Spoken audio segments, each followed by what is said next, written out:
नमस्कार, मैं हूं आस्था और आप देख रहे हैं बातें यूपी की। भारत क्रूड ऑयल के सबसे बड़े आयातकों में से एक है। हम अपनी जरूरत का करीब 85% कच्चा तेल बाहरी देशों से मंगाते हैं। पिछले वित्त वर्ष में भारत ने लगभग 120 अरब डॉलर का क्रूड ऑयल खरीदा। जाहिर तौर पर यह देश की अर्थव्यवस्था पर बड़ा बोझ है। ऐसे में न सिर्फ भारत बल्कि दुनिया भर के कई देश कच्चे तेल पर निर्भरता घटाने और कार्बन उत्सर्जन कम करने के लिए इलेक्ट्रिक व्हीकल पर जोर दे रहे हैं। अब इसके बाद से ही इलेक्ट्रिक वाहन यानी ईवी की डिमांड तेजी से बढ़ रही है। आपको शायद ये पता ना हो कि लखनऊ ई मोबिलिटी प्लान लागू करने वाला उत्तर प्रदेश का पहला शहर बनने वाला है।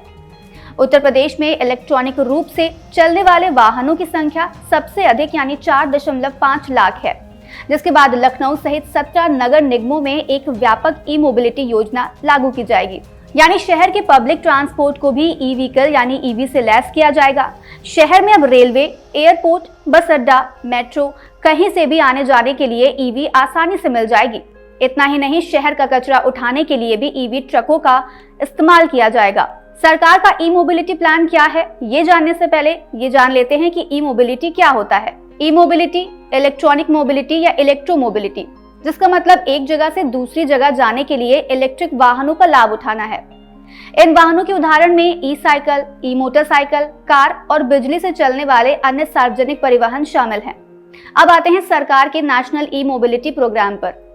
दरअसल प्रदेश सरकार के औद्योगिक विकास विभाग ने Asian development bank, NITI Aayog, वैश्विक वित्तीय सलाहकार agency, PricewaterhouseCoopers के सहयोग से लखनऊ के लिए विशेष तौर पर ई मोबिलिटी योजना को तैयार कराया है। ये भारत की एक प्रकार की पर्यावरण योजना है, जिसका मुख्य उद्देश्य 2030 तक चार्जिंग इंफ्रास्ट्रक्चर के लिए नीतिगत ढांचा तैयार करना, ताकि सड़कों पर 30% इलेक्ट्रिक वाहन लाया जा सके।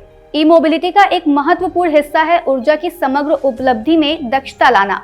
ये कार्यक्रम भारत में पेट्रोल और डीजल वाहनों पर निर्भरता को कम करेगा और इससे प्रदूषण को भी कम करने में मदद मिलेगी। यूपी में बढ़ती वाहनों की संख्या, प्रदूषण और हादसों को देखते हुए 17 नगर निगमों में कॉम्प्रिहेंसिव इलेक्ट्रिक मोबिलिटी प्लान को लागू किया जाएगा। मोबिलिटी की वजह से कार्बन फुटप्रिंट बढ़ता है। कार्बन फुटप्रिंट यानी किसी एक संस्था, व्यक्ति या उत्पाद द्वारा किया जाने वाला कुल कार्बन उत्सर्जन होता है। लगभग 24 से 25% प्रदूषण का कारण मोबिलिटी है। इससे बचाव के लिए भारत सरकार की ओर से कई योजनाएं चलाई जा रही हैं। इसमें पब्लिक ट्रांसपोर्ट को बेहतर बनाया जा रहा है। 745 इलेक्ट्रिक बसें शहरों में चलाई जा रही हैं। हाल ही में 1500 नई इलेक्ट्रिक बस क्रय करने की मंजूरी प्रदान की गई है। इस तरह कुल लगभग 2500 इलेक्ट्रिक बसें शहरों में चलेंगी।